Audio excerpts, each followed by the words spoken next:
Greetings, history fans. I wanted to check in with you at the beginning of this busy week to ensure we can all be successful in this course together. I know that it is an especially busy week with the midterm being due at Friday, this upcoming Friday, November 10th at 5 p.m. Also, I wanted to do a quick reminder before we get into this week. So a lot of questions about due dates and especially the time of the day that the quizzes and discussion posts are due. Please look at the syllabus. Everything is outlined there. And as a rule of thumb, everything will be due mostly Friday at 5 p.m. in terms of quizzes and discussions and this week's midterm as well. So just be sure to double check. That being said, it seems like there was a lot more confusion with this past week's quiz due to an error on the Carmen site that did not denote a proper time that the quiz would end. So after some thinking, I've decided to open quiz number 3 up on Carmen. And so if you somehow missed it, you'll be able to take it. Please take it before this Friday, November 10th at 5 p.m.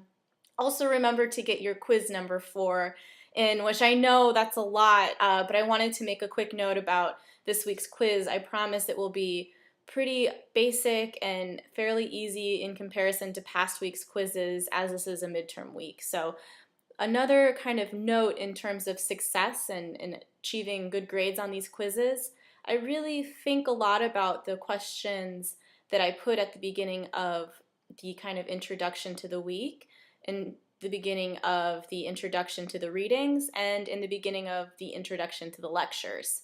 So that being said, if you are able to carefully read all of those instructions, in that sense, you should be able to really thoroughly get the questions on the quiz correct. And so I really urge you to look through all of those questions very carefully.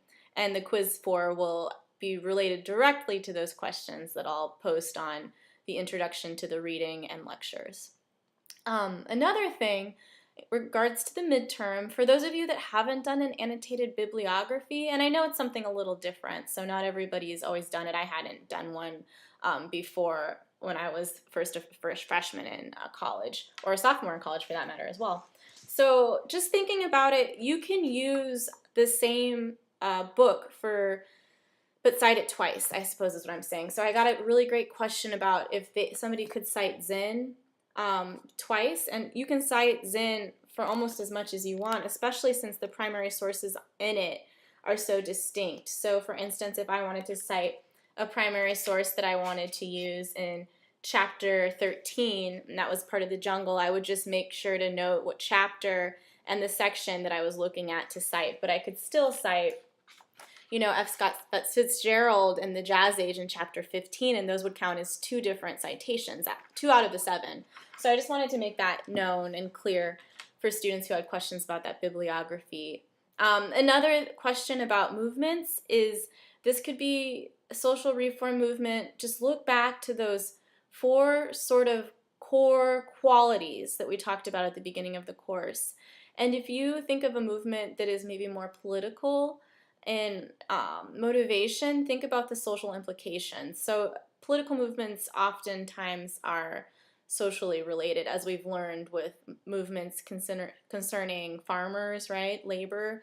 So I think that you can feel free to run by any movement questions by me, but political and social are really related. So try to get at the crux of both of those things. So anyway, I hope this helps a little bit. I really look forward to seeing the midterms and excited about what you all have been coming up with. I've been really happy with your discussion posts. Again, making sure that you post these discussions by 5 p.m. on Friday is essential, and if you can post earlier in the week as soon as you're able to sort of address the material that the discussion deals with, that's even better to get that conversation started early. So just something else, maybe motivation in terms of getting those responses done quickly and early during the week as well. But anyway, all of that is to say that I'm really excited with what a lot of you have been writing, and the sort of amount of enthusiasm and understanding is great. So I'm really proud of everyone in this course at the moment.